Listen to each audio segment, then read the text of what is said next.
The air in the Flathead County Courthouse Annex was stale thick with the smell of old paper-damp wool coats and the faint, bitter aroma of lukewarm coffee. It was the smell of bureaucracy, a scent Garrett Hollis had hoped to leave behind forever when he bought his discharge papers and left the Army.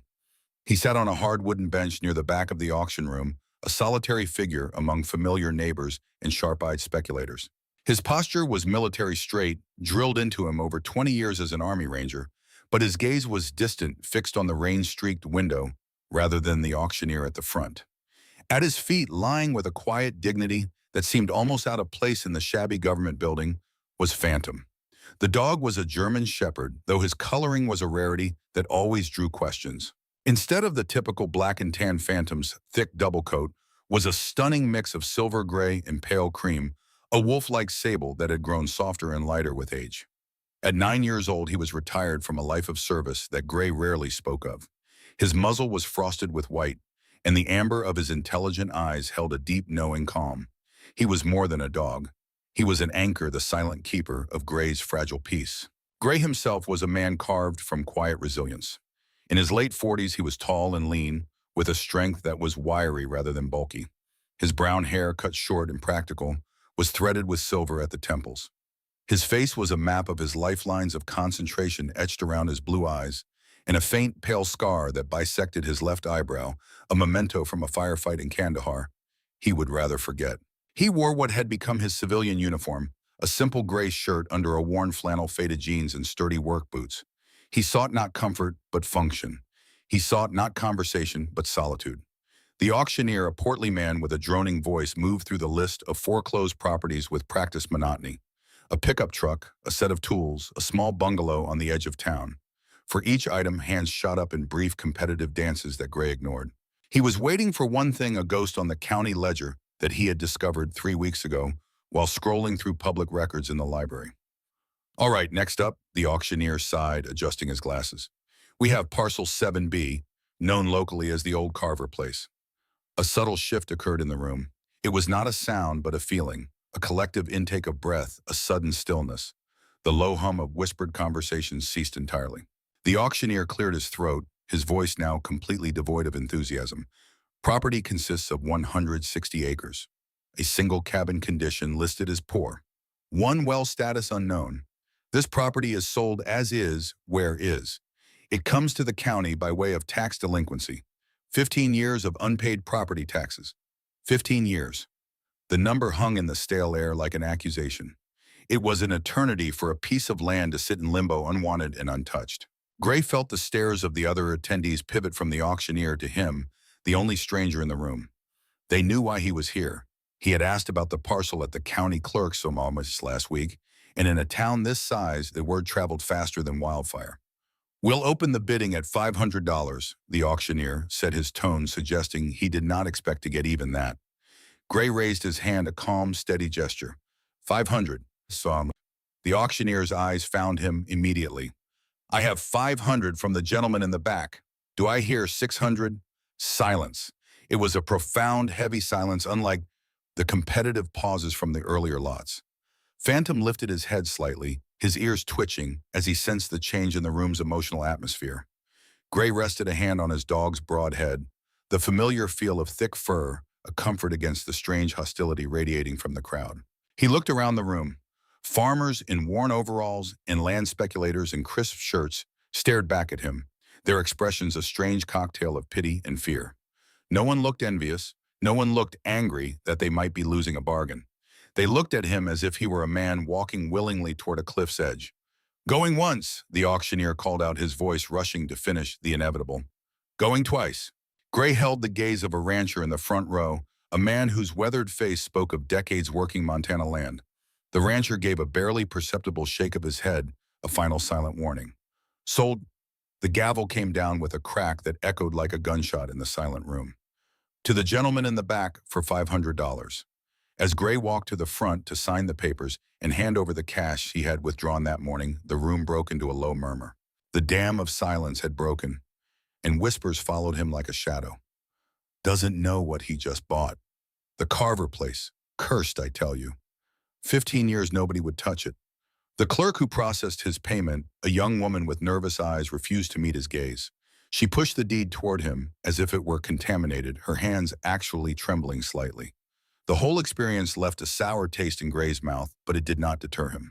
He had faced down armed insurgents in 3 different countries.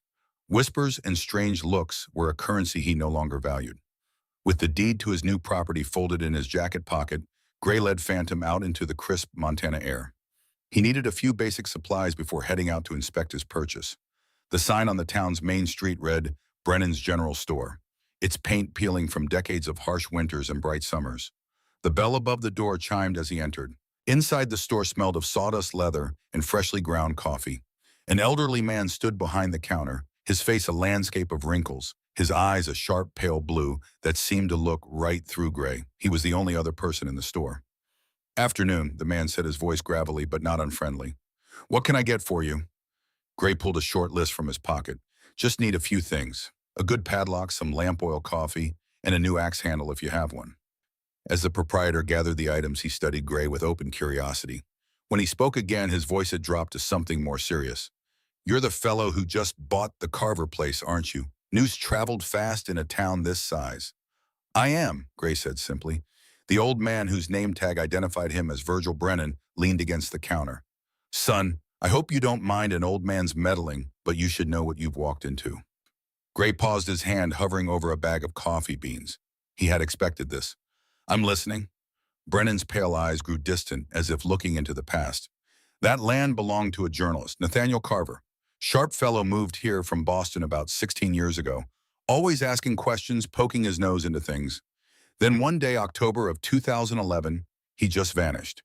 His truck was still at the cabin, his belongings untouched, but he was gone. The old man wiped the already spotless counter with a cloth. Because he had no family here, the property got tangled up in all sorts of legal nonsense with the county. Tax bills piled up. For over a decade, it was a mess nobody could touch. Funny thing, though, GeoCorp Mining, the big outfit that runs half the operations in this valley, they tried to get their hands on it a few times through some fancy legal tricks.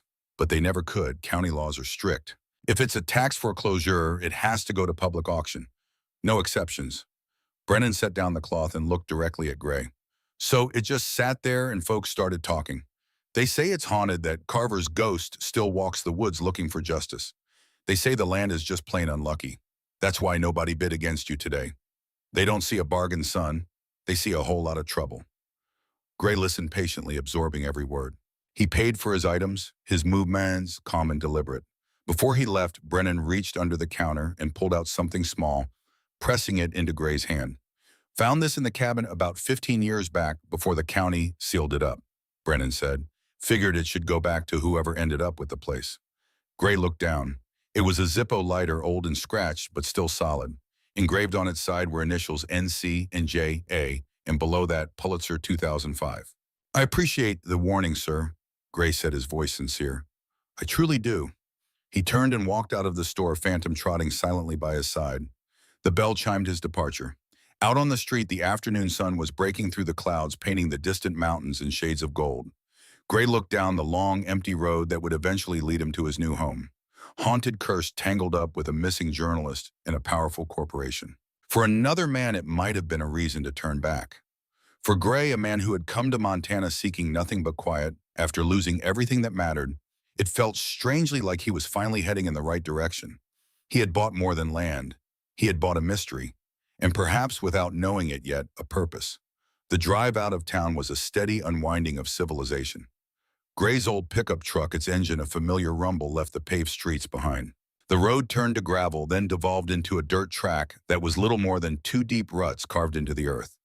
The vast Montana landscape opened up around them, a breathtaking panorama of rolling hills, giving way to the jagged blue shadows of distant mountains. Phantom sat in the passenger seat, his head held high, his nose twitching as he cataloged the new world of sense rushing through the half-open window. He was a perfect traveler, calm and observant, his presence a silent conversation that filled the cab of the truck. They found the turnoff for the property marked only by 2 rotting fence posts, the wire between them long since rusted away. The entrance looked like a simple product of neglect, but as Gray carefully navigated the overgrown path, his eyes, trained to see things out of place, began to notice inconsistencies. The fence was down, suggesting an open invitation. Yet a massive fallen pine log lay across the trail, forcing a sharp and difficult turn. It was weathered and old, but its position seemed too perfect, too convenient a barrier. 100 yards later, a thicket of thorny bushes crowded the path on one side, forcing the truck dangerously close to a deep ditch. It felt less like random wilderness and more like a deliberately constructed obstacle course designed to discourage casual visitors. After another 10 minutes of careful driving, the trail opened into a small clearing, and there it stood, the cabin. It was smaller than Gray had imagined, built of thick, dark logs chinked with what was now crumbling gray mortar. A wide porch sagged on one side, and the windows were dark, opaque squares of grime. The stone chimney that rose from the steep roof was coated in moss and lichen. It looked weary, a forgotten relic surrendering to the slow, relentless siege of nature. Gray killed the engine, and the sudden silence was immense, broken only by the whisper of wind through the tall pines that surrounded the clearing. He and Phantom stepped out of the truck.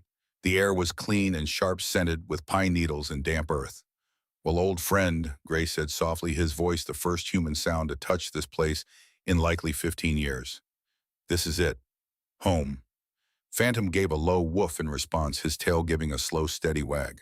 He stayed close to Gray's leg as they approached the cabin, his canine training evident in every careful step. The porch groaned under Gray's weight, but the main support beams felt solid. The front door was unlocked and its mechanism rusted open. With a push, it swung inward on protesting hinges, opening into a single large room shrouded in gloom. Sunlight struggled through the filthy windows, illuminating columns of dust that danced in the still air. The inside smelled of cold ashes, mice, and the deep, earthy scent of decaying wood. A simple wooden table and 2 chairs stood in the center of the room. Against the far wall, cast-iron bed frame was bare to its springs.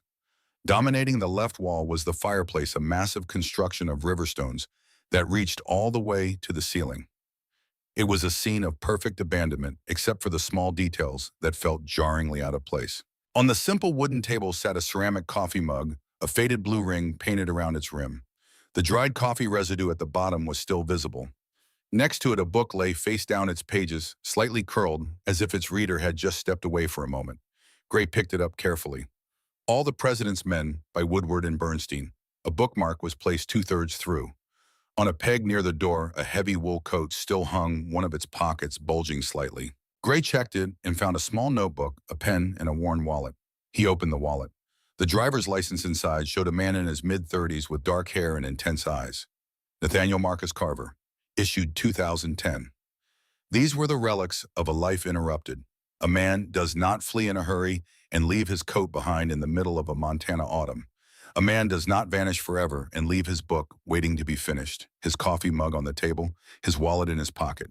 Gray ran a hand over the dusty table, a profound sense of melancholy settling over him. He was not just in an empty house. He was in a place still holding the echo of a person, a crime scene frozen in time. While Gray was lost in thought, Phantom began to act strangely. The dog had been conducting his own quiet inspection of the cabin, sniffing at the corners and the cold bed frame with calm curiosity. But now he stood frozen in the middle of the room, his entire body rigid. His attention was fixed solely on the stone fireplace. A low whine, a sound of deep unease, rumbled in his chest. His ears were flat against his skull, and the fur along his spine bristled slightly. This was not fear. This was alert. This was detection. "What is it, boy?" Gray asked, his voice low. Phantom ignored him. He took a few stiff steps closer to the hearth, his nose working frantically, sniffing at the gaps between the large flat stones that formed its base. He did not bark or show aggression. This was something different, something deeper. It was a canine sixth sense screaming that something was fundamentally wrong with that part of the room. Gray had seen Phantom like this only a handful of times before, all of them in war zones. Once before an IED buried under a dirt road outside Kandahar. Once before a cache of weapons hidden beneath a false floor in Mosul. Each time, Phantom's unease had preceded the discovery of something dangerous and hidden. Gray knelt beside his dog, placing a calming hand on his back. Phantom's muscles were tense, coiled like springs. Gray had learned long ago to trust this dog's instincts more than he trusted his own eyes. He looked at the fireplace, seeing nothing but cold stone and old soot. But Phantom saw or sensed something more. As the afternoon sun began to dip below the mountains, painting the sky in shades of orange and purple, Gray stood on the sagging front porch, the new padlock secured on the door. He had decided to sleep in the truck for the first night until he could properly air the place out and assess its condition in better light. He leaned against a post, the pieces of the puzzle clicking into place in his mind. the auction where locals had treated the property deed like a death warrant. The stories Brennan had told him a carefully curated legend of haunting and bad luck. The subtle, almost professional obstacles on the trail designed to make access just difficult enough to discourage visitors. And now, Phantom's unwavering, anxious focus on the hearth. It was all too deliberate. This was not a place haunted by a ghost. This was a place being guarded by a story. The rumors, the isolation, the neglect, it was all a wall, a form of camouflage built over years to keep people away to ensure no one ever looked too closely. Nathaniel Carver had not just vanished, he had left something behind. Something important enough that for 15 years, someone had orchestrated an elaborate deception to keep it hidden. And now that deception had been breached by a $500 bid and a man who had nothing left to lose. Phantom came to sit at his feet, pressing against his leg. He looked up at Gray, his amber eyes seeming to hold the weight of the cabin's secrets. He was still unsettled, but his place was here with his person, wherever that led.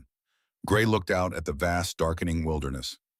He had come here seeking solitude, an escape from the ghosts of his own past, from the empty house where Claire had died, from the nightmares that still jerked him awake at 3 a.m. Instead, he had purchased someone else's mystery, and for the first time since he had watched them lower Claire's casket into the frozen Montana ground 2 years ago, he felt the stirrings of something beyond his own survival. Purpose. Gray woke to a world transformed. The oppressive steel-colored sky pressed down on the landscape, and the wind, which had been a mere whisper the previous evening, now howled with a mournful, hungry voice. He sat up in the driver's seat of his truck, the wool blanket he had used doing little against the invasive cold that seeped through every gap. The first snowflakes, thick and heavy, spiraled down from the clouds. This was not the gentle snow of a picturesque winter, but the vanguard of a blizzard, an early-season storm arriving with brutal force. Phantom, who had been sleeping in the passenger seat, was already awake and alert. His ears pricked as he listened to the rising fury of the wind. His breath fogged the window. "Looks like the world decided to shut its doors on us, boy," Gray murmured, rubbing the sleep from his eyes. Staying in the truck was no longer an option. The cabin, for all its dust and decay, offered solid walls against the coming storm. They spent the next hour moving essentials inside a heavy-duty sleeping bag, a crate of non-perishable food, the tools he had purchased, and a large container of fresh water. Each trip was a battle against the strengthening wind, the snow now driving down in a thick, blinding curtain.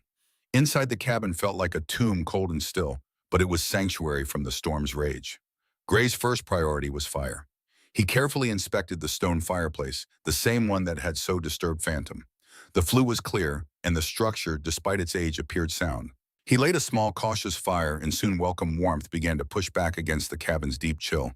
The firelight danced across the log walls, casting flickering shadows, but the warmth did nothing to soothe Phantom. As the fire grew, so did the dog's anxiety. He refused to settle on the blanket Gray had laid out for him. Instead, he began to pace his claws, making soft clicking sounds on the wooden floorboards. His route was always the same, a tight, agitated circle in front of the stone hearth. A low, persistent whine vibrated in his chest. "Easy, boy, it's just a fire. You're safe," Gray said, trying to reassure him. He reached out and stroked Phantom's back, but the dog's muscles remained coiled tight. Phantom obeyed the calming hand for a moment, pressing against Gray's leg, but his amber eyes never left the base of the fireplace. Then he pulled away and returned to his vigil, his agitation escalating. This time he lowered his head and began to paw at the large flat stones of the hearth, his claws scraping uselessly against the hard surface. He let out a short, frustrated bark, a sound that was sharp and demanding. "Phantom, stop!" Gray's voice was firm. The dog only barked again, looking back at Gray with an expression of desperate urgency, then returned to pawing at one specific stone. Gray sighed, his own unease growing. This was beyond simple anxiety.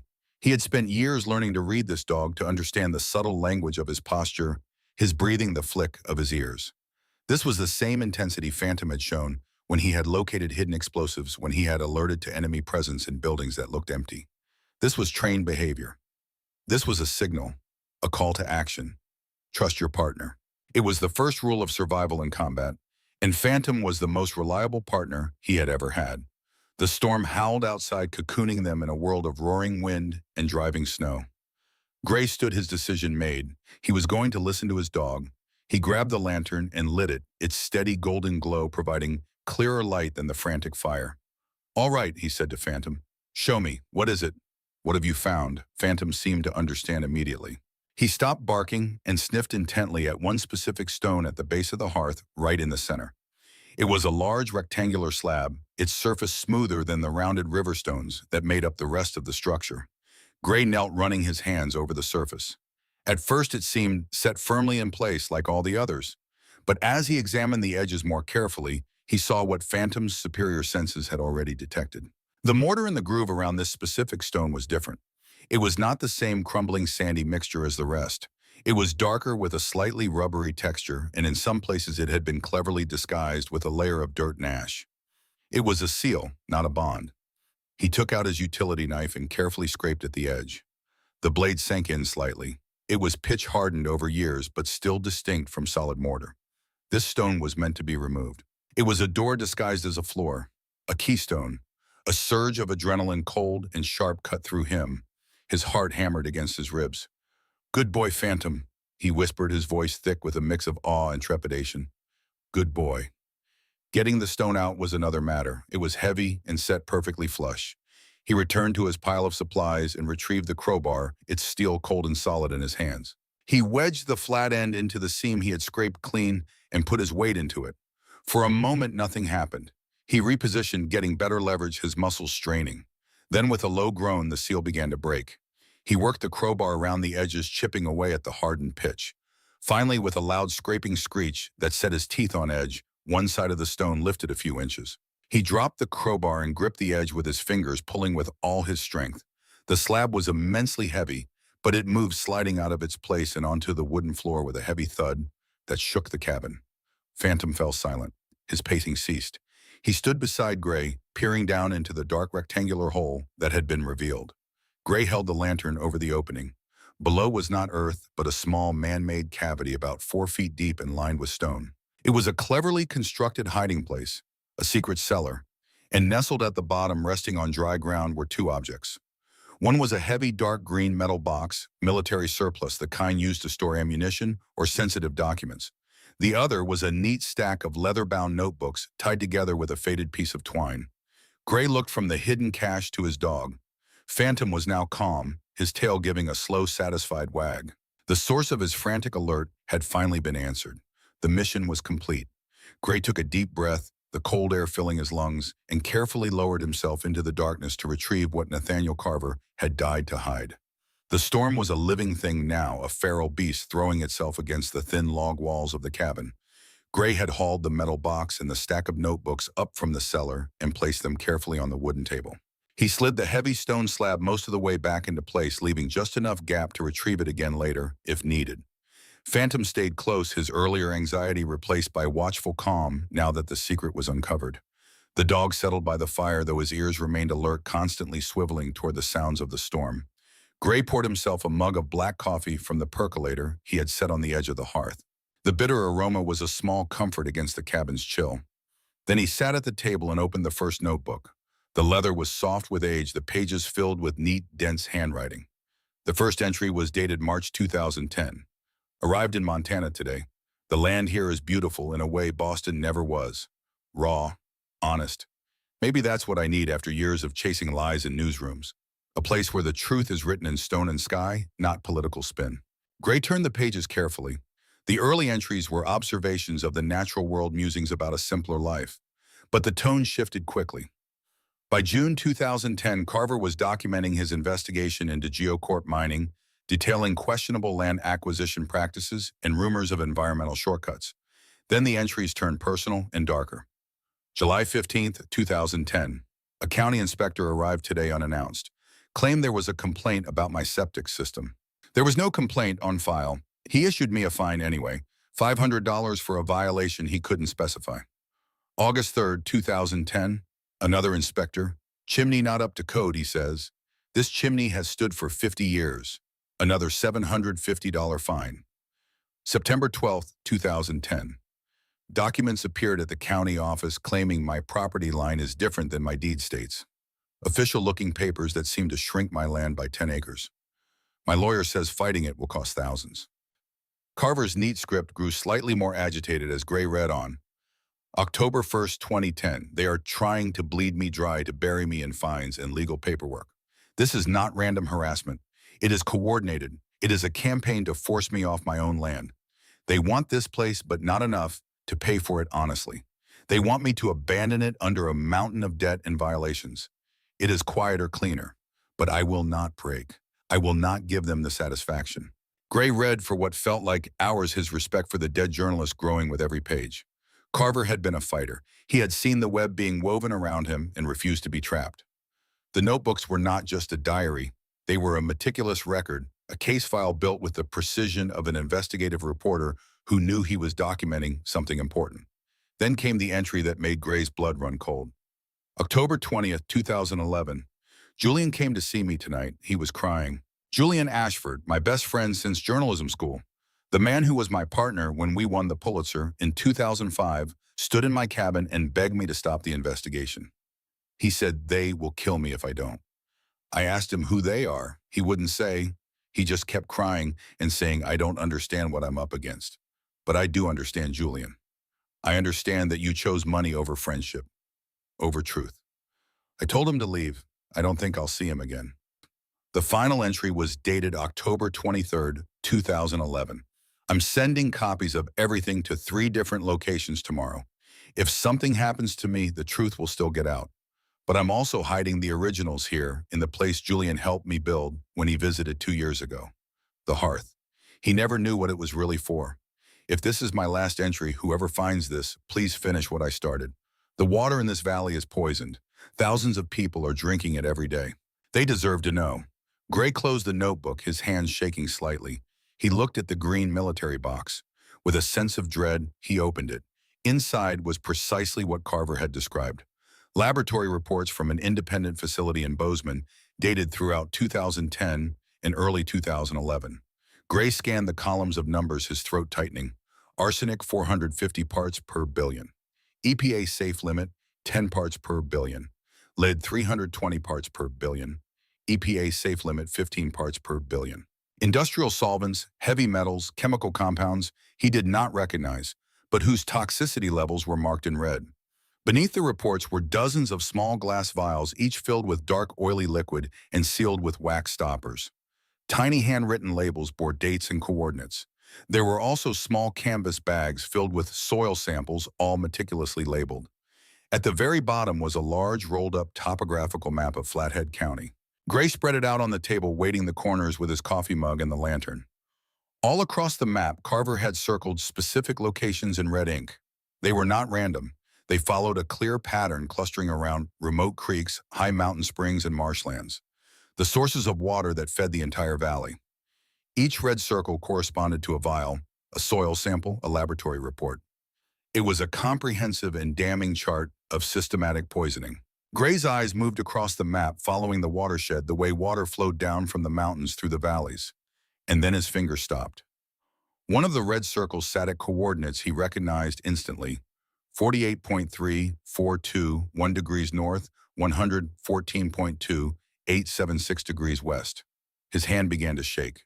That was the location of the small ranch house he and Claire had bought in 2022, the place where they had tried to build a new life after he left the service.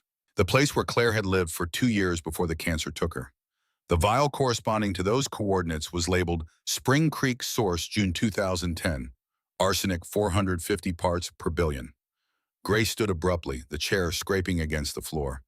Phantom rose immediately, alert to the sudden change in his person's emotional state. "Claire," Gray whispered, his voice breaking. "Oh God, Claire."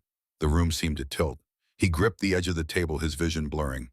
The pieces fell into place with horrible clarity. Claire's diagnosis in fall 2023, hepatocellular carcinoma. Aggressive. No risk factors. No family history. The doctors had called it an environmental mystery. Not a mystery. Murder. She had been drinking poisoned water for 2 years, showering in it, cooking with it, and it had killed her slowly and invisibly while Gray had held her hand and wondered why God would take someone so good, so young, so full of life. Because men like Julian Ashford and the Geocorp board had decided that proper waste disposal was too expensive, that cutting corners was worth more than human lives, that a few deaths scattered across years could be hidden, dismissed as bad luck or genetic misfortune. Gray's grief, which he had carefully controlled for 2 years, threatened to overwhelm him. But it was transforming, alchemizing into something harder, colder. Not just grief now, but rage, purpose. He gathered himself, breathing slowly the way his therapist had taught him. Phantom pressed against his leg, a solid warm presence. "We're going to finish this," Gray said to the dog, to the empty cabin, to the memory of Nathaniel Carver and Claire. "We're going to make sure everyone knows." But he was so absorbed in the evidence in the revelation that he did not hear the approaching vehicle until it was very close. Phantom did. A low growl like the rumble of distant thunder vibrated from the dog's chest. He rose from his spot by the fire, every muscle tensed, his gaze fixed on the cabin door. "What is it?" Gray whispered, immediately alert. Phantom's growl deepened. And then Gray heard it too, a faint struggling sound beneath the howl of the wind, the grinding whine of an engine fighting its way through deep snow. No one should be out in this storm. No one came this far down a forgotten trail during a blizzard for a friendly visit. Quickly, Gray gathered the notebooks and the metal box and stored them back in the hidden cellar, sliding the heavy stone slab most of the way into place. He kicked some dirt and ash over the seam to disguise it. By the time he stood up, the sound of the engine was much closer. It stopped directly in front of the cabin. Gray moved to the grimy window, rubbing a small circle clean with his sleeve. A heavy-duty county-issued SUV, its emergency lights off, sat idling in the swirling snow. A large figure emerged from the driver's side. A moment later, a heavy fist pounded on the door. Gray took a steadying breath, schooling his features into a neutral expression.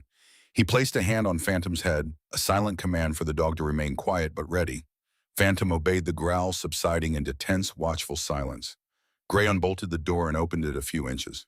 The man standing on his porch was large and imposing, broad-shouldered, and thick-set in his sheriff's department winter coat.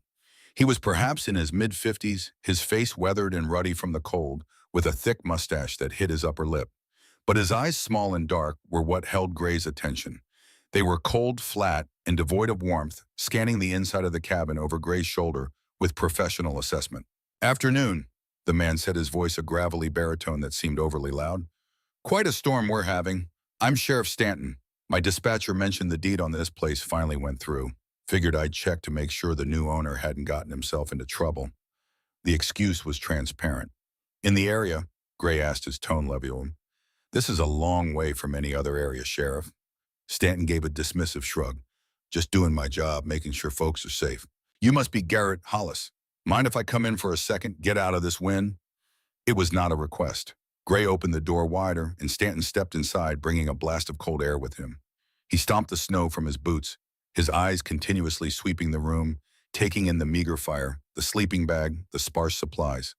Phantom stood his ground near the fireplace, a silent statue of distrust. His body was rigid, his head low, his eyes never leaving the sheriff. The fur along his spine was raised. "That's quite a dog you've got there," Stanton commented, giving Phantom a wide berth as he moved toward the fire to warm his hands. "Military, retired K-9, Gray replied evenly. "He's a good judge of character." Stanton's eyes narrowed for a fraction of a second, just long enough for Gray to notice. He turned from the fire, rubbing his hands together. "So finding everything all right out here, place is in pretty rough shape. Find anything unusual?" He was fishing, his casual tone betrayed by the intensity of his gaze. "Nothing but dust and drafts," Gray said, leaning against the doorframe with apparent relaxation. "It's what I paid for." Stanton chuckled, a hollow sound. "Yeah, I suppose you did. You know, this place has been a thorn in the county's side for over a decade because of those back taxes. Real headache for all of us. I'm surprised anyone was foolish enough to buy it." The words dripped with condescension, landing exactly as intended. It was confirmation and a test all at once. Confirmation of the story Brennan had told, letting Gray know that Stanton was part of the system that had controlled this land for years. "One man's foolishness is another man's peace and quiet, I guess," Gray said, letting the insult slide. Stanton nodded slowly, his eyes still scanning, looking for something, anything out of place. "I suppose. Well, you seem to have things under control. Just be careful out here. Storm's supposed to last another day at least. And this land, it's got a history. Best not to go digging around in it, if you know what I mean." The veiled threat was unmistakable. The message was clear: leave the past buried. "I'll keep that in mind, Sheriff," Gray said. "Thanks for checking in." Stanton gave a curt nod and let himself out. Gray bolted the door behind him and watched through the window as the SUV's taillights vanished into the white maelstrom. The sheriff had not come to check on him. He had come to assess to see if Gray was a threat, to deliver a warning. A sudden urgent feeling seized Gray, pure instinct honed by years of combat. He looked at the fire, then at his truck barely visible through the thick snowfall. Acting on that instinct, he pulled on his heaviest coat and boots and plunged back out into the storm. The wind tore at him and the snow was already halfway up to his knees. He fought his way to the truck, his boots sinking deep with every step. He circled the vehicle, brushing the thick layer of snow off each tire. The front two were fine. The rear passenger side was fine. Then he got to the driver's side rear tire. There, nestled in the thick tread of the sidewall, was a deep, clean slice. It was not a tear from a rock or a puncture from a nail. It was a cut, a deliberate stab made with a sharp, thin blade placed perfectly to cause a slow but irreversible leak. Gray stood motionless in the howling wind, the snow whipping around him, the cold forgotten. The sheriff's visit had not just been an assessment, it had been a delivery. The punctured tire was a message clearer than any spoken words. You are not welcome here. You are isolated, and we can reach you whenever we want. This is your first and only warning. Gray looked back at the cabin, at the warm glow of firelight, through the grimy windows, at the smoke rising from the chimney into the storm. Inside that cabin was evidence that could destroy careers, send people to prison, expose a conspiracy that had lasted 15 years and cost countless lives, including Claire's. The silence after Sheriff Stanton's departure was heavier than the snow piling up outside. The punctured tire was not just a warning, it was a declaration. They knew he was here, and they had drawn a line in the snow marking him as an intruder in their secret world. Gray knew then that he could not afford to be ignorant. He needed to understand exactly what Nathaniel Carver had died to protect, and he needed to get that information to someone who could use it, someone beyond GeoCorp's reach. Part 2. The storm, the morning after Stanton's visit, arrived with deceptive calm. The blizzard had passed temporarily, leaving the world wrapped in pristine white silence. Gray stood on the cabin's porch, his breath forming clouds in the frigid air, his mind not on the beauty of the Montana wilderness, but trapped in the past, in Carver's meticulous handwriting, in clinical laboratory numbers that spoke of poison. But it was one detail that had kept him awake until dawn, one detail that transformed this from an abstract investigation into something deeply painfully personal. He pulled out the topographical map again, spreading it across the porch railing. His finger traced the red circles marking contamination sites. There, the coordinates that matched his and Claire's ranch house, 48.342, 1 degrees north, 114.2876 degrees west.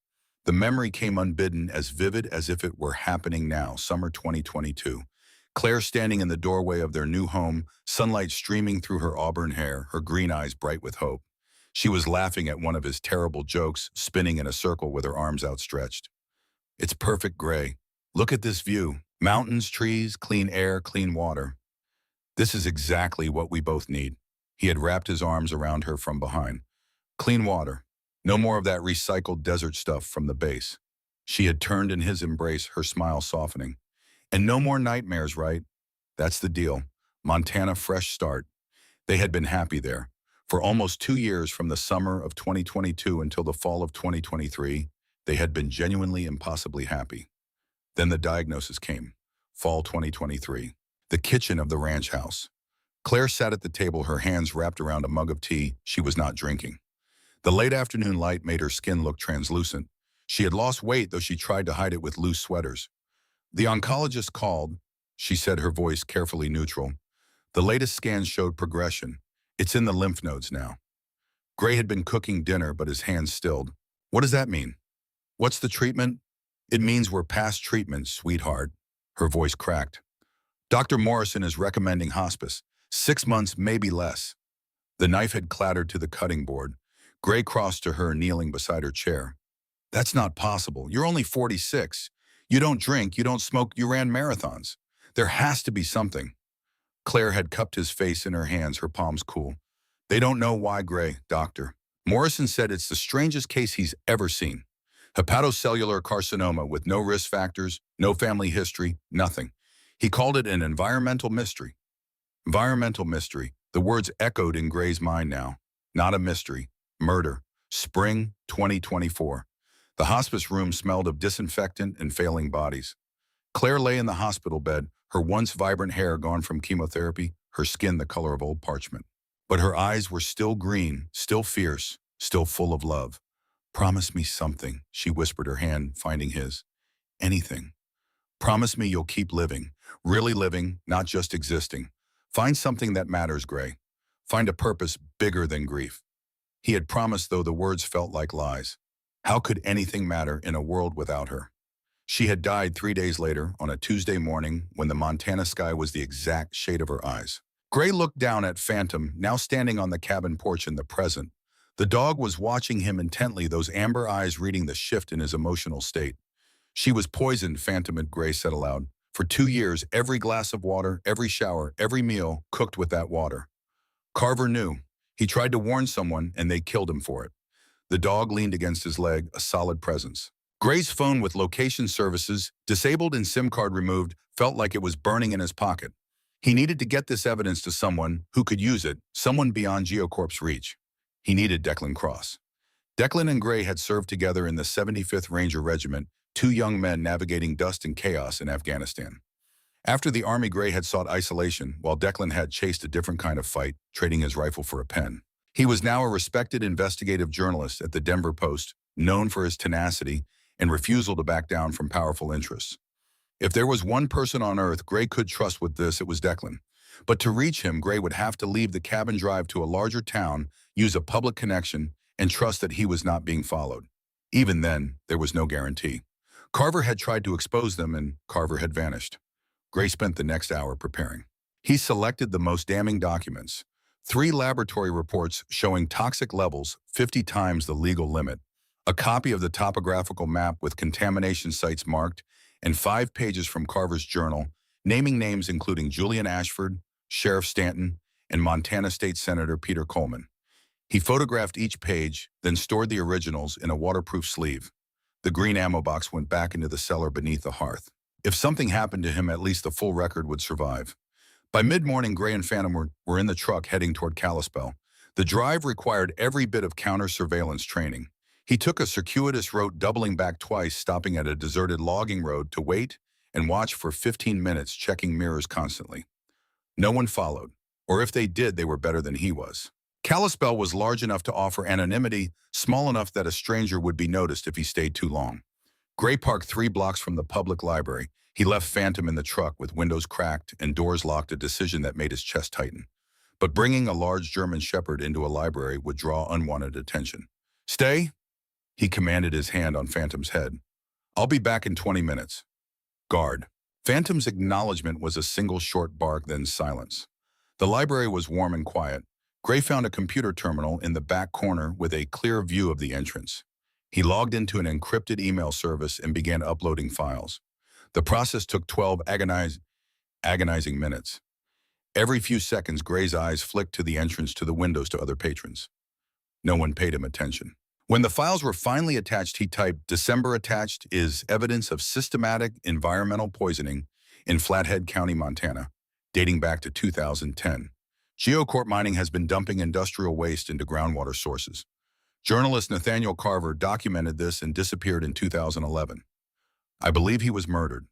My wife Claire died of liver cancer in 2024. She lived at coordinates 48.342, 1 degrees north, 114.2876 degrees west from 2022 to 2024. Carver's map shows this location was contaminated in 2010. If you do not receive a call from me before 600 hours on February 27th, 2026, deliver this evidence to the FBI field office in Salt Lake City. Do not trust local law enforcement. Sheriff Stanton is compromised. Password is Tora Bora." Gray. He sent the email, cleared the browser history, and left. The entire operation took 17 minutes. Phantom was waiting, alert but calm. His tail gave a single wag when Gray opened the door. "Good boy, one more stop." The sporting goods store yielded ammunition, a better first aid kit, a tactical flashlight, and 5 days of freeze-dried food. Cash transaction, minimal interaction. The drive back took 90 minutes. Gray used the time to think, to plan. The weather forecast was grim, a massive winter storm expected to hit by nightfall, bringing heavy snow and high winds. It would cut off the cabin from the outside world. It would also provide perfect cover for an attack. Gray pulled into the clearing as gray clouds massed over the peaks. Phantom leaped out, circling the cabin in a perimeter check. His movements showed no alarm. No one had been here, yet. Inside, Gray began to fortify. He had prepared defensive positions before in Mosul and Kandahar. This cabin was poor by military standards, too many windows. Wooden walls, one exit, but it was what he had. He barricaded windows with heavy planks, creating obstacles that would slow intruders and force noise. He overturned the heavy table to cover the front door of firing position. He set crude tripwires with fishing line and tin cans filled with pebbles. He marked fields of fire, identifying where attackers would have to cross open ground. His Winchester .308 went within easy reach, loaded with spare magazines beside it. By the time he finished, wind was picking up and first snowflakes were falling. Phantom watched the preparations with understanding. They were preparing for battle. Gray knelt beside the dog, both hands on Phantom's head. It's going to get bad, boy. If something happens to me, you run. Understand? Phantom's eyes held his unblinking. The dog had never run from a fight. I know. Me neither. As darkness fell and the storm intensified, Gray sat by the fire with his satellite phone. One number programmed Declan Cross. The call connected after 3 rings. Cross speaking. Declan's voice was sharp alert. Deck, it's Gray. A pause, movement, a door closing. Talk to me, brother. Where are you? Montana, Flathead County. I've stumbled into something big. How big? Gray looked at the evidence spread on the table. Corporate environmental poisoning, a murdered journalist, a corrupted law enforcement, and his voice broke. Claire, I think Claire died because of this. Silence. Declan had met Claire twice at Gray's wedding and her funeral. He knew what she had meant. Tell me everything. Gray did. 15 minutes laying out the timeline, the evidence, the connections. He explained Carver's disappearance, Ashford and Geocorp, the slash tire Stanton's threats. Declan listened without interruption. Then I got your email. I'm already verifying the lab reports through independent sources. Gray, if this checks out, it's Pulitzer level. National news, federal investigation. It's real, every word. What do you need? Insurance. There's a storm coming tonight. I'll be cut off until it passes. If I don't call you by 0600 on the 27th, take everything and give it to the FBI. Gray, get out of there. Right now. Drive out before the storm hits. I can't. If I leave, they'll burn this place and destroy the original evidence. This cabin is all that's standing between them and getting away with murder. Then I'm coming to you. No, you have a wife and kids. December. You stay where you are. You make sure this story gets told if I can't tell it. He could hear Declan breathing, wrestling with duty. Finally, 0600 on the 27th. If I don't hear from you, I raise hell. But Gray, yeah, Claire would want you to live through this. Gray closed his eyes. I know, that's what I'm trying to do. After hanging up, Gray sat in growing darkness, listening to the wind build. Phantom lay beside him, head on his lap. The knock came at 7:14 p.m. Gray's hand went to the rifle. Phantom was on his feet instantly, a low growl rumbling. The dog positioned himself between Gray and the door. Gray moved to the window, peering through a gap. A black F350 pickup sat in the clearing, engine running. A single figure stood on the porch, tall, well-dressed, in expensive winter wear, silver hair, and trimmed beard visible. Julian Ashford. Gray considered not answering. But there was a part of him, the part that had read Carver's journals and seen the pain of betrayed friendship, that needed to look this man in the eye. He opened the door, 6 inches, rifle held low. Mr. Ashford? Ashford's eyes flicked to the rifle, then to Phantom, baring teeth. Mr. Hollis, may I come in? I'd like to talk. We have nothing to talk about. I think we do. Ashford's voice was steady, but his eyes were red-rimmed, his face haggard. Please. 5 minutes. Against better judgment, Gray stepped back. Ashford entered slowly, hands visible and empty. Phantom tracked his every movement, growl, continuous. Ashford stopped in the room's center, looking at barricaded windows, the defensive position, Carver's journals on the table. His gaze lingered on them. So you found them, he said quietly. Did you come here to kill me too? Ashford flinched. No, I came to try to stop what's about to happen. Then stop it. I can't. Ashford's composure cracked. I lost control of this long ago. What started as cutting corners on environmental regulations, saving money on waste disposal, became something else. A conspiracy, a cover-up, then murder. Nathaniel Carver's murder. Yes. Gray raised the rifle slightly. You killed your best friend. I didn't pull the trigger, but yes, I killed him. Ashford's hands shook. Nate and I grew up together in Boston. Journalism school together. Won the Pulitzer together in 2005. He was my best man, my daughter's godfather. And then, my father died, left me Geocorp, 3rd-generation mining. I told myself I'd run it honestly, but there were debts, bad investments. We were bleeding money. His voice hollowed. I made a choice. Cut costs, dump waste where it wouldn't be found. Bribe officials. become exactly what Nate and I used to expose. So when Carver found out, he came to me first. Before authorities, before his investigation officially started, he came to my house, begged me to fix it voluntarily. Said if I did, he'd help me. Ashford's eyes were wet. I told him I would. I looked my best friend in the eye and lied. And when he didn't stop, the board panicked. Investors panicked. They sent people to convince him. When that didn't work, he trailed off. They killed him where, I don't know, I swear I wasn't there. They didn't tell me. I came back from Denver and Nate was gone. They told me it was handled. And you didn't ask. No, I didn't ask. I took the coward's way. His voice broke.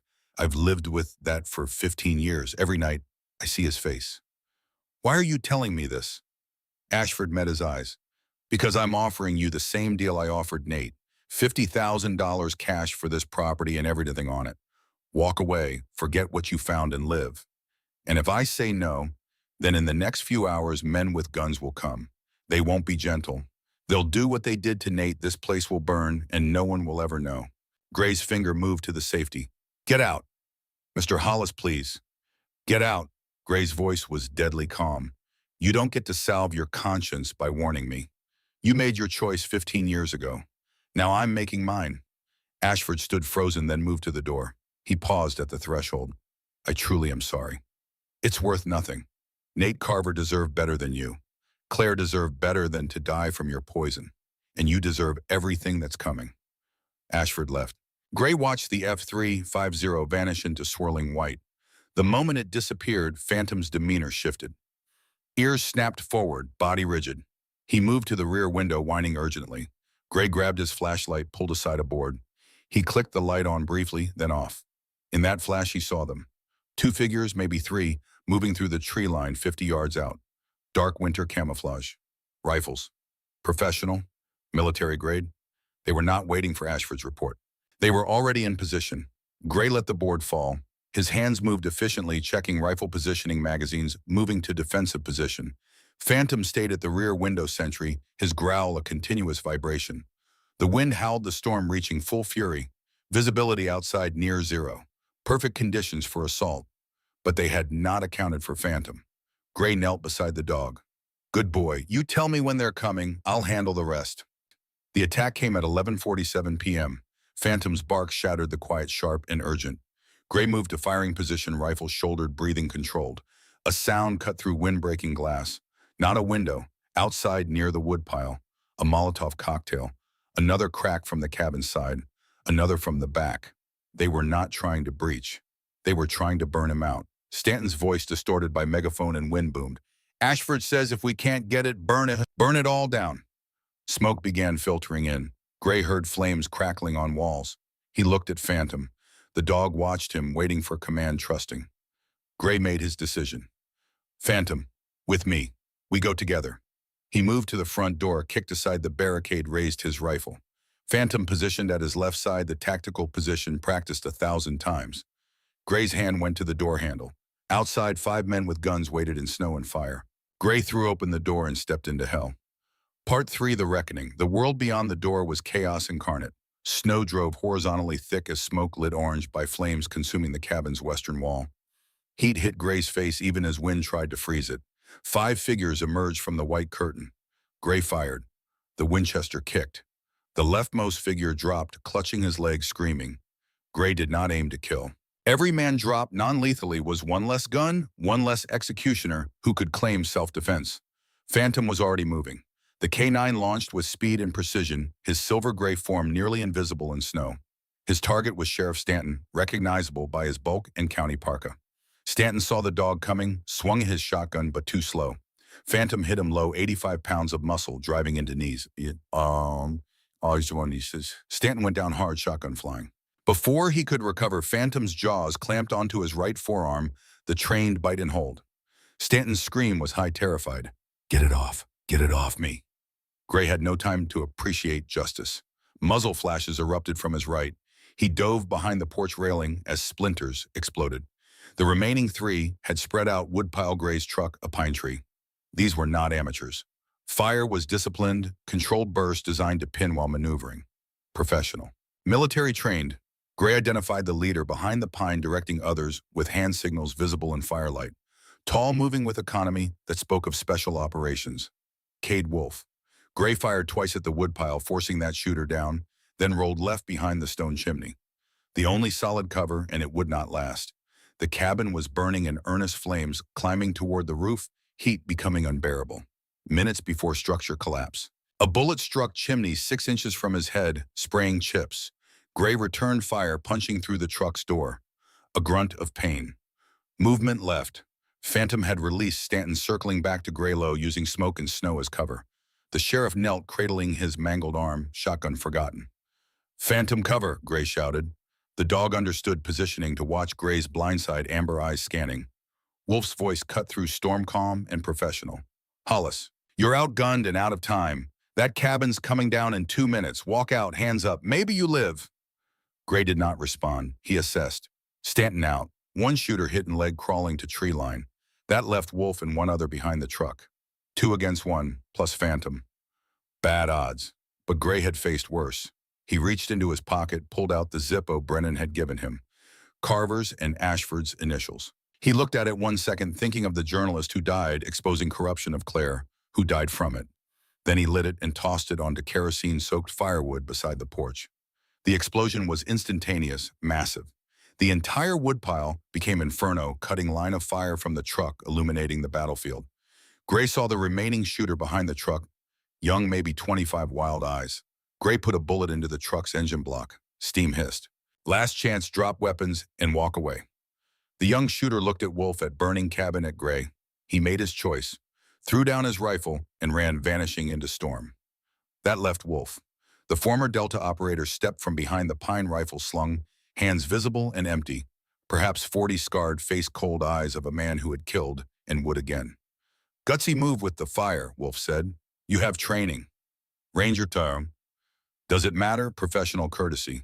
"I'd rather not kill another operator." His hand moved slowly to his belt, unbuckling, letting his sidearm drop. "But I will if you make me. Ashford's paying $50,000. That's a lot of money." Nathaniel Carver probably thought his life was worth more. "Carver was before my time. I'm just finishing a job." "Then finish it," Gray said, stepping from behind chimney. He kept rifle pointed down, not surrender, but not aggressive. "But you should know in 6 hours everything Carver documented goes to the FBI. Whether I'm alive doesn't change that." Wolf's eyes narrowed. "You're bluffing." "Am I?" "Check your employer. He's over there watching. Ask him." Wolf glanced left. Gray followed his gaze to Julian Ashford, standing at clearing's edge, partially hidden by spruce. The CEO's face was visible in firelight, a broken man, no weapon, just standing watching his sins burn. Wolf's expression shifted, doubt flickering. "You sent it already." 2 hours ago, encrypted to an investigative journalist in Denver. If I don't call by 6 a.m., he takes it to the feds." "Then you're already dead. You just don't know it." Wolf's hand moved not toward dropped pistol, but to his boot. A combat blade appeared. "I'm not going back empty-handed. If I can't stop evidence, at least I ensure you don't testify." Gray brought a rifle up, but Wolf was moving faster than seemed possible. He closed distance in 3 strides, left hand, swatting barrel aside, right driving knife toward Gray's chest. Gray twisted blade, missing by inches. He released the rifle, drove elbow into Wolf's jaw. Impact shocked Gray's arm, but Wolf barely flinched. Professional, built like concrete. They went down together, grappling in snow. Wolf had 30 pounds and a decade less wear. But Gray had desperation and something Wolf did not, reason to live beyond money. The knife came down. Gray caught Wolf's wrist with both hands, muscles straining. Face to face, close enough Gray could see old scars, smell gun oil and sweat. "You're fighting for the wrong people," Gray grated. "I'm fighting for 25,000 of up front and 25 on completion. That's the only people I fight for." The knife descended another inch. 2.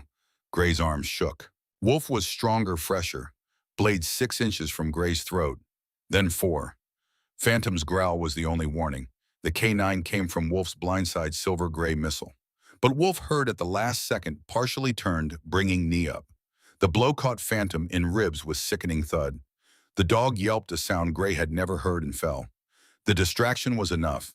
Gray bucked hips, throwing Wolf off balance, and rolled. They came up together, both on knees. Wolf still had the knife. Gray's hand found firewood, half burned, still smoldering. He swung into Wolf's temple. Impact solid, decisive. Wolf's eyes rolled back. He dropped face first into snow. Gray collapsed beside him, gasping, shoulder screaming. The cabin behind him fully engulfed heat so intense he felt skin blistering. Phantom, he called, voice hoarse. The dog did not respond. Gray dragged himself to where Phantom had fallen. The canine lay on his side, breathing rapid and shallow. Blood darkened silver-gray fur near ribs. Wolf's knee had done damage. Broken ribs, maybe worse. "Hey, boy," Gray whispered, hands gentle on the dog's head. "Stay with me. You hear me, stay." Phantom's tail moved weakly, eyes open amber and trusting, and Gray felt something break inside. A new sound cut through storm. Not wind, not fire. Rotors. Gray looked up, barely able to process. Two helicopters descending through snow spotlights blazing. One bore Montana State Police markings, the other unmarked matte black federal profile. A voice boomed from loudspeaker, impossibly loud. "This is the FB. Drop your weapons. Put your hands in the air. You are surrounded." Gray looked at empty hands, at unconscious Wolf, at Stanton, kneeling clutching his arm. He looked at Julian Ashford, who had stepped fully into clearing hands, raised tears streaming. "I'm sorry, Nate," Ashford was saying over and over. "I'm so sorry." Gray gathered Phantom into his arms, the dog's weight familiar and precious. "We made it, boy." Declan came through. "We made it." But Phantom's breathing was getting shallower, more labored. The helicopters landed simultaneously, rotors throwing up snow clouds. Tactical teams poured out, FBI agents moving with precision. Within seconds, scene secured. Wolf cuffed while unconscious. Stanton read rights through screams. The injured shooter located and detained. Ashford did not resist. He walked to nearest agent, hands high. "I want to confess to everything." An FBI medic rushed to Gray, but Gray waved him off. "The dog first. My dog is bleeding." The medic looked at Phantom, hesitated, then nodded. He keyed radio. "We need veterinary medevac. Working K9, possible internal injuries."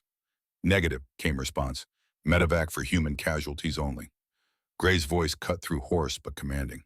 "That dog saved my life tonight and found evidence that'll put a dozen corrupt officials in prison. You will medevac him, or I'll carry him to Bozeman myself." A new voice over radio, calm and authoritative. "This is Supervisory Special Agent Thompson. Authorize veterinary medevac. And get me on the ground. I want to talk to Mr. Hollis." Gray looked at his watch through blurred vision. 5:58 a.m. 2 minutes until Declan's deadline. The sound of rotors cut through storm, exactly on time. Declan had kept his promise. 5 minutes later, Gray sat in Montana State Police helicopter Phantom, laid across his lap, pressure bandage wrapped around dog's torso, pilot spinning up for takeoff. Across from Gray sat a tall man in 50s, salt and pepper hair, sharp blue eyes. FB, IBEDGE, SSA, Marcus Thompson. "Mr. Hollis," Thompson said, voice cutting through rotor noise. "Your friend Declan Cross is very persuasive. He called our Salt Lake field office at exactly 600 with a story too detailed to be fabricated. We had a team on standby in Kalispell within the hour." "The evidence," Gray said. "It's under the hearth. Stone foundation protected it from fire. We'll retrieve it. Right now my concern is you. You've been shot at, assaulted, nearly burned alive. You need medical attention." Gray looked down at Phantom, eyes closed, breathing barely perceptible. "I'm fine, but my dog." "Best veterinary trauma center in Montana is Bozeman. We'll have him there in 40 minutes. Thompson's expression softened. "Military working dog. Retired, 9 years service. He's saved my life more times than I can count." Gray's voice cracked. "He's all I have left." Thompson nodded once. "Then we'll make sure he gets the care he deserves." The flight to Bozeman was longest 40 minutes of Gray's life. He kept hands on Phantom's chest, feeling weak rise and fall. A paramedic monitored vital signs, expression carefully neutral, in a way Gray recognized from battlefield medics. Not sure the dog would make it. Gray leaned close to Phantom's ear. "Remember Afghanistan, boy, that IED outside Kandahar?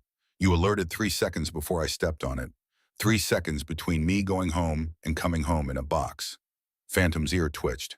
"And Mosul, you took down that insurgent before he threw the grenade. Saved the whole squad." Another twitch. The dog was listening. "You've earned your rest, Phantom. If you need to go, I understand, but God, I hope you stay, because I'm not ready to lose you. Not after Claire, not after everything." The helicopter touched down at Bozeman Animal Trauma Center at 6:47 a.m., sky beginning to lighten, storm finally breaking. Surgical team waiting, led by a woman in 40s with steady hands and kind eyes. Dr. Sarah Reeves will take excellent care of your dog. What's his name? Phantom. 9 years old. Retired military K9, German Shepherd. Took a knee to ribs hard impact. Broken ribs or internal bleeding. Dr. Reeves examined Phantom hands gentle but efficient. Respiratory distress, possible pneumothorax. We need surgery immediately. Sir, I won't lie, the next few hours are critical. Do whatever it takes. Money's not an issue. Save him. They took Phantom on Gurney's silver-gray dog, looking impossibly small under surgical lights. Gray tried to follow, but a nurse stopped gently. You can wait in the family area. We'll update you. Gray wanted to argue, but recognized futility. He let the nurse guide him to a small waiting room with uncomfortable chairs and old magazines. Thompson followed. Mr. Hollis, I need your statement while events are fresh. Are you up for that? Gray nodded. Not up for it, but understood necessity. For 2 hours, he told Thompson everything. Started with auction warnings from townsfolk seller discovery. Detailed every journal entry he could remember, every piece of evidence. Described Ashford's visit, Stanton's harassment, the siege. Thompson recorded it all, occasionally asking clarifying questions. When Gray finished, the agent sat back, expression grim. This is going to be big. Carver's evidence documents environmental crimes affecting thousands. With Ashford's confession, we have conspiracy to cover it up. Everyone involved is going to prison. You have my word. What about Carver's body? Will you look? Already have teams searching Geocorp mining sites. If he's out there, we'll find him and bring him home. Thompson paused. Your wife, Claire, you said she died of liver cancer in 2024? Yes. And you lived in contamination zone from 2022 to 2024. Gray nodded, not trusting voice. We'll exhume records, get independent toxicology. If her death was caused by contaminated water, that's negligent homicide minimum. Possibly second-degree murder, given knowledge of contamination. Will it bring her back? No, Thompson said quietly, but it will give her justice. A surgeon emerged, still in scrubs, mask pulled down. Dr. Reeves, expression carefully controlled, and Gray's heart stopped. Mr. Hollis, Phantom's out of surgery. It was touch and go. He had pneumothorax, collapsed lung, 2 broken ribs. We reinflated the lung, stabilized ribs, gave transfusions. Next 24 hours, critical, but she allowed a small smile. He's a fighter. Vitals stabilizing. Gray felt knees go weak. Can I see him? Recovery room, still under anesthesia, but yes. They led Gray to small recovery room. Phantom lay on surgical table surrounded by monitors and IV lines. Chest heavily bandaged, oxygen mask over muzzle, but chest rising and falling with mechanical regularity. Gray pulled chair close, took Phantom's paw. Pads rough, scarred from years of hard work. You did it, boy. You made it. As if in response, Phantom's tail moved. Once barely a twitch, but there. Gray's vision blurred with tears he had held back for hours, for days, for 2 years since Claire died. Good boy, he whispered, voice breaking. That's my good boy. You're going to be okay. We're both going to be okay. For the first time since the cabin burned, since Ashford's visit, since the night Claire told him she was dying, Gray allowed himself to cry. Not from grief this time, but relief, gratitude, overwhelming realization he was not alone. He still had Phantom, and Phantom still had him. Thompson appeared in the doorway. Mr. Hollis, there's someone here to see you. Gray turned. Standing behind the agent was a man in early 40s, red hair graying at temples, build of someone who had spent time in service. Jeans, flannel shirt, Denver Post credential around neck. Deck, Gray said, voice breaking. Declan crossed room in 3 strides, pulled Gray into crushing hug. You stubborn son of a bitch. I told you to get out. I couldn't. I know.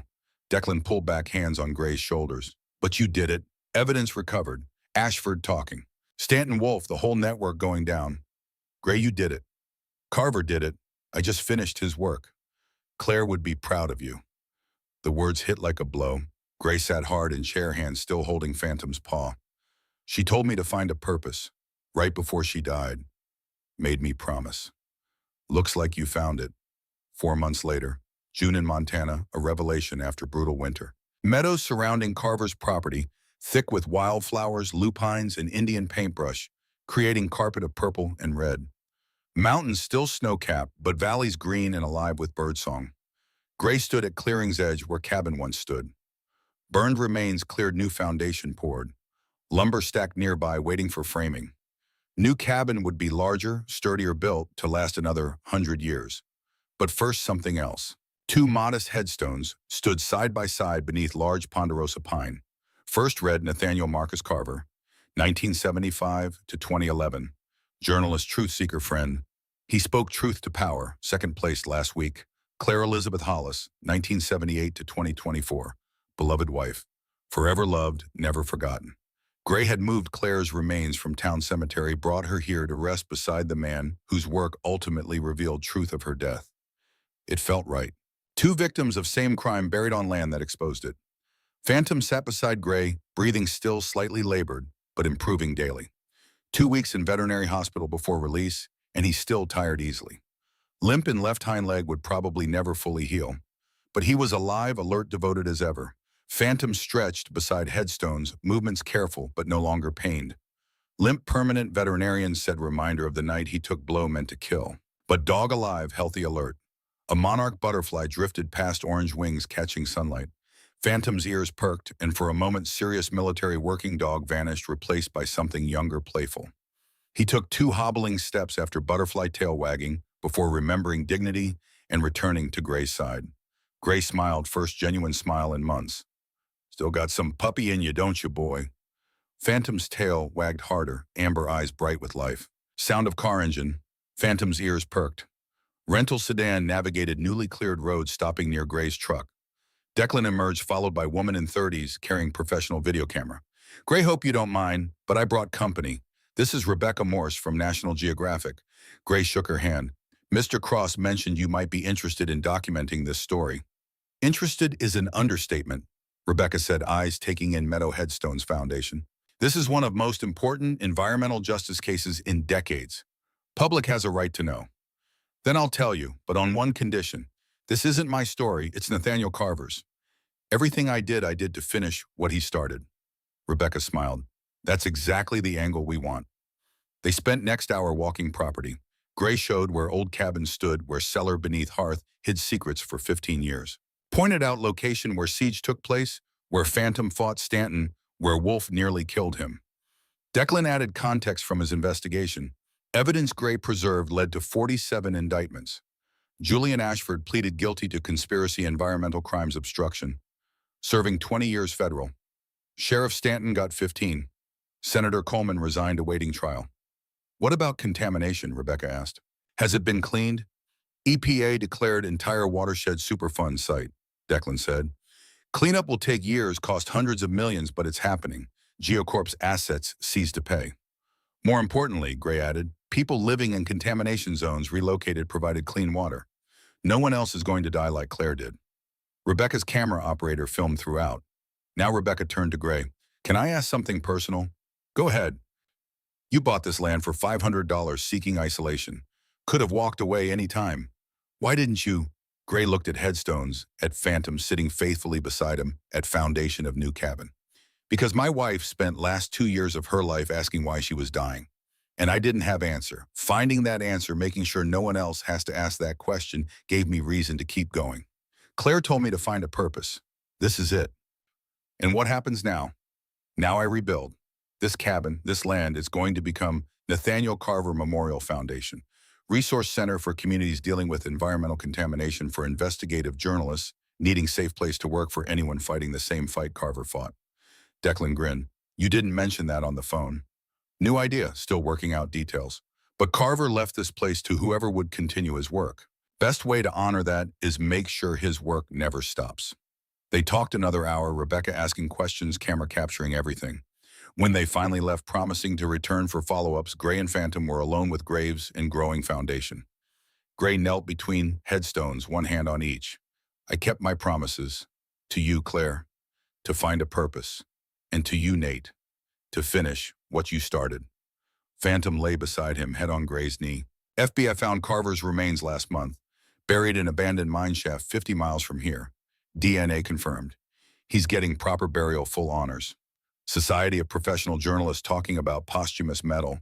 Breeze moved through meadow carrying scent of wildflowers and pine. And Claire toxicology came back. Arsenic levels in your hair, samples 15 times normal. D. A. Adding negligent homicide charges against Ashford and Geocorp board. Won't bring you back, but at least truth is out. Phantom whined softly, sensing Gray's emotion. I miss you both. Carver, I never knew you, but I feel like I did after reading your words. You were brave, braver than I ever was. And Claire, you were best thing that ever happened to me. I'm going to make sure this place becomes something good, something that helps people. That's how I'm going to honor you both. He stood brushing dirt from knees, sunsetting painting mountains gold and crimson. Phantom stood with him tail giving slow steady wag. Come on, boy, let's go home. They walked back to Gray's truck. Home was small apartment in town, now temporary until new cabin completed. Not much, but had everything Gray needed: bed, kitchen space for Phantom to stretch out. As he drove down newly cleared road, Gray caught sight of headstones in rear view, two sentinel markers guarding truth they died to reveal. Phone buzzed. Text from Declan, 60 minutes confirmed. Full segment. November sweep. You ready? Gray typed back. Only if they tell whole story, all of it. That's what they want. You're going to be famous, brother. Don't want to be famous. Just want people to know truth. Same thing sometimes. Gray set phone aside, focused on driving. Phantom had fallen asleep in passenger seat, his head resting against window, finally at peace. Montana stretched around them, vast and beautiful and full of secrets. Some dark, buried things powerful people wanted hidden, but some secrets, when brought to light, could change the world. Nathaniel Carver believed that, died for it. Claire became victim of it, though she never knew. And Gray, a broken veteran seeking nothing but peace, became instrument of its revelation. As sun disappeared behind mountains and first stars appeared in deepening blue, Gray allowed himself something he had not felt in a very long time. Hope. Foundation finished by September. First investigative journalism fellows arriving in spring. Watershed cleanup already underway. Julian Ashford in prison. Sheriff Stanton in prison. Mechanisms of justice grinding forward. Not enough to bring back dead. Nothing could. But it was something. It was purpose. It was promise kept. And for Garrett Hollis and Phantom walking together into uncertain but hopeful future, that was more than enough. It was everything. From dedication plaque at Nathaniel Carver Memorial Foundation unveiled, September 15th, 2026. This foundation stands in memory of Nathaniel Marcus Carver, investigative journalist who gave his life in pursuit of truth. May all who enter these doors be inspired by his courage, guided by his integrity, and empowered to speak truth to power. And in memory of Claire Elizabeth Hollis and the countless others whose lives were cut short by environmental injustice, may their deaths not be in vain. Founded by Garrett Hollis and Phantom, retired K-9 United States Army. The truth will set you free, but first it will cost you everything.